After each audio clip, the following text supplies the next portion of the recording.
രാഷ്ട്രീയ ഭാവി സംരക്ഷിക്കാൻ ബി.ജെ.പിയിൽ ചേരാൻ ശക്തമായ സമ്മർദ്ദമുണ്ടെന്ന് വെളിപ്പെടുത്തി എ.എ.പി. നേതാവും ഡൽഹി മന്ത്രിയുമായ അതിഷി രംഗത്ത്. ബി.ജെ.പിയിൽ ചേർന്നില്ലെങ്കിൽ 1 മാസത്തിനകം താൻ അറസ്റ്റിലാകുമെന്നാണ് ഇപ്പോഴത്തെ അവസ്ഥയെന്നും ഡൽഹിയിൽ വിളിച്ചു ചേർത്ത വാർത്താ സമ്മേളനത്തിൽ അതിഷി വെളിപ്പെടുത്തി. ഇതിന്റെ ഭാഗമായി എൻഫോഴ്സ്മെന്റ് ഡയറക്ടറേറ്റ് ഉദ്യോഗസ്ഥർ ഉടൻ തന്റെ വസതിയിൽ ഉൾപ്പെടെ റെയ്ഡ് നടത്തുമെന്ന സൂചന ശക്തമാണെന്നും അതിഷി പറഞ്ഞു. ഒരു അടുത്ത സുഹൃത്ത് വഴി ബി.ജെ.പിക്കാർ എന്നെ സമീപിച്ചിരുന്നു. രാഷ്ട്രീയ ഭാവി സംരക്ഷിക്കണമെങ്കിൽ ബി.ജെ.പിയിൽ ചേരണമെന്ന് അവർ ആവശ്യപ്പെടുന്നത്. ഇല്ലെങ്കിൽ 1 മാസത്തിനകം ഇ.ഡി. എന്നെ അറസ്റ്റ് ചെയ്യും. ലോക്സഭാ തെരഞ്ഞെടുപ്പിന് മുന്നോടിയായി അടുത്ത 2 മാസത്തിനുള്ളിൽ 4 എ.എ.പി. നേതാക്കൾ അറസ്റ്റിലാകും. സൗരവ് ഭരദ്വാജ്, അതിഷി, ദുർഗേഷ് പാഠക്, രാഘവ് ചദ്ദ എന്നിവരെയാണ് അവർ നോട്ടമിടുന്നത് എന്നും അതിഷി പറഞ്ഞു. News desk press Malayalam.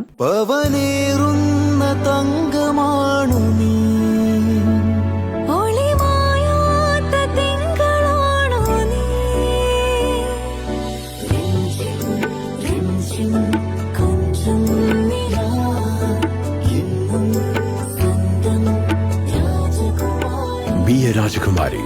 Rajakumari Gold and Diamonds. The trust of Travancore. Rajakumari.